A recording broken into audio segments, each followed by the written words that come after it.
I'm Logan Crawford, and right now on the Spotlight Network, we're diving into a world of leadership, confidence, and career success with one of the best in the business. His name is Tom Murry. He is the former CEO of Calvin Klein. For 17 years, he led one of the most iconic fashion brands, navigating high-stakes business, industry shifts, and legendary collaborations. Now he's out with a powerful book. It is called A Great Fit: My Take on Confidence, Charisma, and a Career That Suits You Best. In it, Tom shares insider secrets on leadership, personal branding, and what it really takes to reach the top. We're delighted to have this very talented author join us here today on Spotlight, and we ask viewers like you to support authors like him by subscribing to our channel and by purchasing his amazing book. The links are below this interview.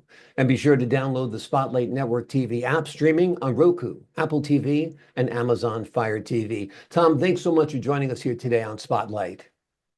My pleasure, Logan.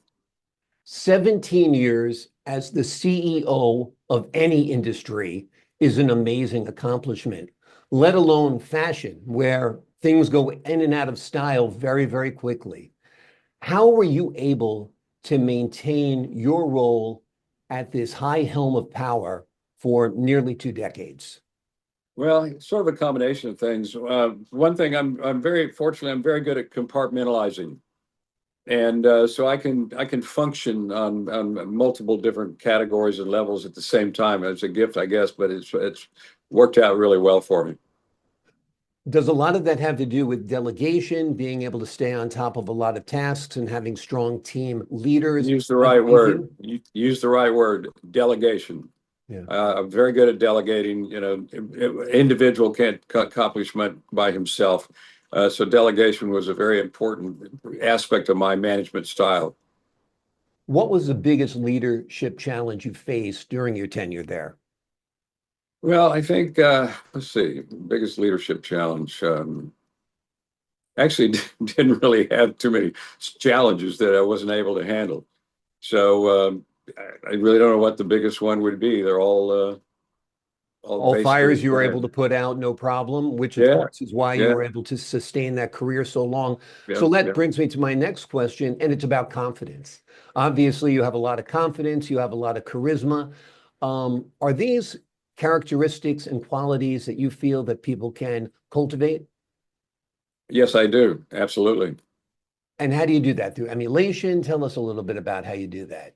Well, I think you got to reach out to various other entities that might be able to add to my situation. And I've been able to find, most of my life, I've been able to find ways to do that. Wonderful. Talk to me a little bit about your book. Give an overview to the folks at home who are watching of what they'll find within the covers of this book. Well, the thing about the book is my wife told me a number of years ago, she said, you should write a book. So that's why I wrote the book. It took me a month or a little more to get it written, but that was leadership from my wife of 51 years. And you're a smart man to let her delegate that assignment to you to write the book and to listen and comply, no doubt. Well, we're glad you did compile the lessons of your storied career. Let's talk a little bit about Calvin Klein. He was an icon, certainly still is. What was it like working with him and being at such a high profile company where, many of the trends in fashion and culture were being set by your company? It was a privilege to work with Calvin Klein, the man. Had a great time with him. We traveled the world together to all different licensees all over the place in Switzerland and other places. And it was every aspect, every step of the way. It was fun and valuable and all of the things that you would expect it to be, to work with a genius like Mr. Calvin Klein. It was one of the best things, actually the best thing that has happened to me in my career. Now I am working with Raul Pinarada, which is equally important. And we were down at the Palm Beach Yacht Club, and he shows up and says to me, I want you to do for me what you did for Calvin Klein. I said, that'd be so much fun. I'll do it for free, but I won't. Wonderful, wonderful. Tell us a little bit about the challenge of personal branding in today's society. I mean, a lot of it is like this, it's via Zoom. A lot of fashion seems to have gone out of fashion. You see so many people strolling around the streets in what look like pajamas. Tell us what you think of how a person can make themselves stand out in 2025 and beyond. Well, one of my guidelines first is it always had to be tasteful, Mhm. not tasteful and timeless. And that anything that's trendy is we don't want any part of. Not me, not Raul, or anyone else that we associate with. Can't be trendy. It's got to be timeless and tasteful. And I think that was the essence of Calvin Klein. You could always find, a timeless suit, tie, fragrance, whatever it might be, underneath the brand label. Yeah, exactly. All of the kind, all the above. And I said it already, but it was one of the greatest privileges of my life was running Calvin Klein with Mr. Calvin Klein for many years. Tell us where it all began. Did it begin in a small haberdashery on the Lower East Side of Manhattan? Or tell us a little bit about your time. Now, for me, I worked after school in Bartlesville, Oklahoma, which, as an aside, was the richest per capita income town in the United States for many years, because Phillips Petroleum Company was based there. And back in the 60s, it was a $15 billion company. Wow. So it was a very, very unique experience and learning experience and just really incredible situation. So you basically started there as a junior executive, worked your way up. How did Calvin Klein notice you and spot you and realize that that's the guy I want to not only run my brand, but also to represent me because he was Calvin Klein and you ran Calvin Klein. Yeah. Well, Mike Gould, who was the CEO of which, yeah, Bloomingdale's, tracked me down and said, "Let's do some great work together," and we did, and it was fun, aspirational, and just everything you would expect under those circumstances. I asked you about what the challenges were, and like you said, you adeptly handled all of the challenges. Is there a high point? Was there a great moment? Was there a shining star that really stands out, a product launch or something that happened under your tenure that Well, you're particularly proud of? not any one thing. It was it was a whole bunch of different things that we just kept doing and doing and doing. One of my most important things about me getting started is I used to sell menswear after school and so that was a great learning experience.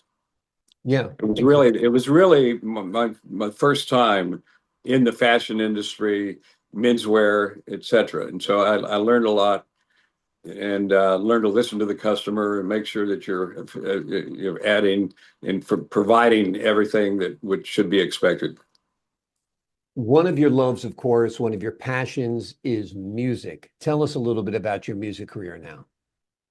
Yeah, well, I grew up playing. My grandmother bought me a Gibson, and when I was 12 years old, Mhm. and so I started playing then, and I've played ever since. And as I said, I've written 12 original songs down in Nashville, and I'm getting ready to do a new album on singers and standards, Hmm. Tony Bennett, Frank Sinatra, that whole genre.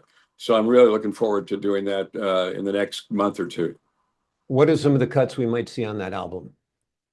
Well, you would see, you mean talking the singers and standards?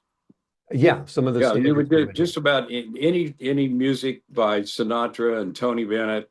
You know, those were the guys that really inspired me to do some wonderful, wonderful things for music. It's a different genre, but it all adds up to a really great situation.